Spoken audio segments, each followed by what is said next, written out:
بسم اللہ الرحمن الرحیم۔ پاکستان کی ایک مشہور و معروف اینکر مشل بخاری صاحبہ کا گزشتہ رات انتقال ہو گیا، اور خبر یہ آئی کہ ان کو کینسر تھا، گلے کا کینسر کی وجہ سے وہ کافی عرصے تک علیل بھی تھی، اور اسی دوران جو ہے ان کا انتقال ہو گیا۔ تو صرف 38 سال کی عمر میں وہ اس دنیا سے چلی گئیں۔ آج یہ ویڈیو بنانے کا مقصد یہ ہے کہ کچھ لوگ اس دنیا کے اندر بہت ہی کم عمر میں کیوں چلے جاتے ہیں۔ بہت ساری مائیں ایسی ہوتی ہیں جو اپنے چھوٹے چھوٹے بچوں کو چھوڑ کر جوانی میں ہی انتقال کر جاتی ہیں۔ بہت سے مرد حضرات ایسے ہوتے ہیں جو جن کی ابھی ابھی نئی شادی ہوئی ہوتی ہے، تقریباً 1 سال یا 2 سال گزرے ہوتے ہیں اور ان کا انتقال ہو جاتا ہے۔ پچھلے دنوں میں نے خبر پڑھی کہ کسی پہاڑی علاقے کے اندر ایک شادی ہوئی اور بارات جو جا رہی تھی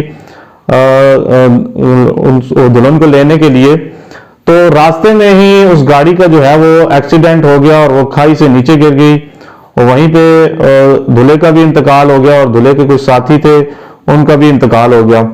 تو کیا وجہ ہے ایسی کہ انسان جو ہے وہ سوچتا کچھ اور ہے اور اس کے ساتھ کچھ اور ہو جاتا ہے۔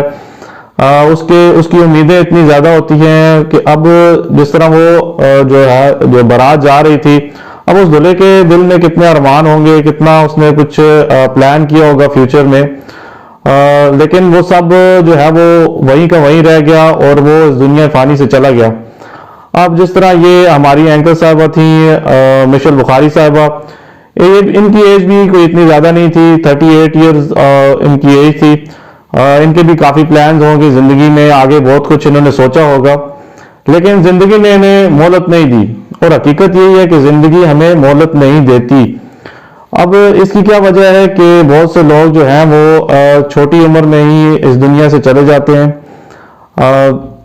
دیکھیے، سب سے بڑی وجہ تو یہ ہے کہ اس دنیا کے اندر جو ہے ہماری زندگی جو ہے یہ عارضی ہے، اور اللہ تعالیٰ نے جو ہے اس دنیا کو ایک امتحان کی جگہ بنایا ہے۔ نبی کریم صلی اللہ علیہ وسلم نے فرمایا ہے کہ یہ دنیا کی مثال ایسی ہے کہ اگر تم میں سے کوئی سمندر کے اندر انگلی ڈبوئے، اور سمندر کے اندر سے انگلی ڈبونے کے بعد اس کے ہاتھ میں جو پانی لگ جاتا ہے انگلی میں، تو وہ دنیا ہے، اور جو سمندر ہے وہ آخرت ہے۔ اسی طریقے سے نبی صلی اللہ علیہ وسلم نے فرمایا کہ وہ ایک دفعہ اپنے صحابہ کے ساتھ کہیں سے گزر رہے تھے، تو راستے میں انہوں نے دیکھا ایک بکری کا مردار بچہ پڑا ہوا تھا۔ تو نبی صلی اللہ علیہ وسلم نے فرمایا اپنے صحابہ سے کہ تم میں سے کون ہے جو اس مردار بچے کو خریدنا چاہے گا؟ تو انہوں نے کہا کہ اے اللہ کے رسول، ہم میں سے تو کوئی اس کو نہیں خریدے گا، یہ تو ایک حقیر سی چیز ہے۔ تو نبی صلی اللہ علیہ وسلم نے فرمایا کہ دنیا کی مثال اس مردار بچے سے بھی کم ہے۔ تو یہ اتنی حقیر دنیا ہے، اور اس کے پیچھے جو ہے ہم بھاگتے رہتے ہیں، لیکن زندگی جو ہے وہ ہمیں اتنی مہلت نہیں دیتی کہ ہم اپنی آرزویں یا امیدیں پوری کر سکیں۔ ایک دفعہ نبی صلی اللہ علیہ وسلم نے کچھ خط کھینچا اس طرح کا مربع شکل کے اندر، اور اس میں سے ایک لکیر باہر کی طرف کھینچی، اور فرمایا صحابہ سے کہ یہ جو ہے یہ زندگی ہے، اور یہ موت جو ہے اس کو چاروں طرف سے گھیر رکھا ہے اس نے، اور یہ جو خط باہر کی طرف جا رہا ہے یہ انسان کی امیدیں ہیں۔ انسان آرزوؤں اور امیدوں کے پیچھے لگا رہتا ہے، لیکن موت اسے اتنی مہلت نہیں دیتی کہ وہ اپنی آرزویں یا امیدیں پوری کر سکے۔ تو اس لیے ہماری یہ جو زندگی ہے بہت قلیل ہے۔ ایک اور بڑی زبردست حدیث ہے، حضرت عبداللہ بن عمر رضی اللہ تعالیٰ عنہ فرماتے ہیں کہ ایک دفعہ نبی کریم صلی اللہ علیہ وسلم کا گزر ہمارے پاس سے ہوا۔ اس وقت میں اور میری والدہ اپنے مکان کے مرمت میں لگے ہوئے تھے، کوئی لپائی وغیرہ کر رہے تھے۔ تو نبی صلی اللہ علیہ وسلم نے پوچھا کہ یہ آپ لوگ کیا کر رہے ہیں؟ تو ہم نے فرمایا کہ اے اللہ کے رسول صلی اللہ علیہ وسلم، ہم یہ مکان کی مرمت کر رہے ہیں۔ تو نبی صلی اللہ علیہ وسلم نے فرمایا کہ موت کا معاملہ اس سے زیادہ تیز ہے۔ یہ مشکات کے اندر حدیث موجود ہے۔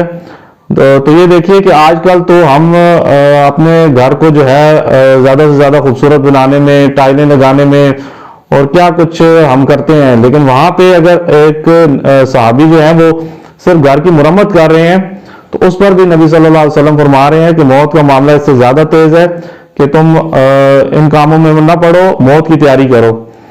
تو یہ حقیقت ہے کہ فی البدی ہمیں یہ اس چیز کا احساس نہیں ہوتا کہ ہماری زندگی بہت قلیل ہے، نبی صلی اللہ علیہ وسلم نے فرمایا کہ میری امت کے بہت کم لوگ جو ہوں گے وہ 60 سے اوپر جائیں گے، 50-60 سال یہی ایوریج زندگی ہے میری امت کی۔ تو اس زندگی کے اندر بھی ہم جو ہے وہ دنیا داری میں لگے ہوئے ہیں اور آخرت کو یہ اکثر بلا چکے ہیں۔ ایک اور حدیث بڑی زبردست ہے، اس میں یہ فرمایا کہ قیامت والے دن نبی صلی اللہ علیہ وسلم نے فرمایا قیامت والے دن ایک بندہ حسرت کرے گا جو یوم پیدائش سے لے کر بوڑھا ہونے تک سجدہ ریز رہے گا، پھر بھی حسرت کرے گا کہ کاش مجھے دوبارہ دنیا میں بھیج دیا جائے تاکہ میں زیادہ ثواب کما سکوں۔ تو یہ حسرت جو ہے اس سے بچنے کے لیے ہمیں سب موت کی تیاری کرنی ہے، اور اس چیز کا ہمیں احساس کرنا ہے کہ یہ زندگی جو ہے یہ عارضی ہے، اور جتنا اللہ تعالیٰ نے ہمیں زندگی میں مہلت دی ہے اس کو اللہ کی عبادت میں اور اللہ کے احکامات پورے کرنے میں گزارنا چاہیے۔ اللہ تعالیٰ مشل بخاری صاحبہ کی جو ہے مغفرت فرمائے، اور جتنے بھی ان کے لواحقین ہیں ان کو صبر جمیل عطا فرمائے، اور ہمیں موت کی تیاری کرتے رہنے کی توفیق عطا فرمائے۔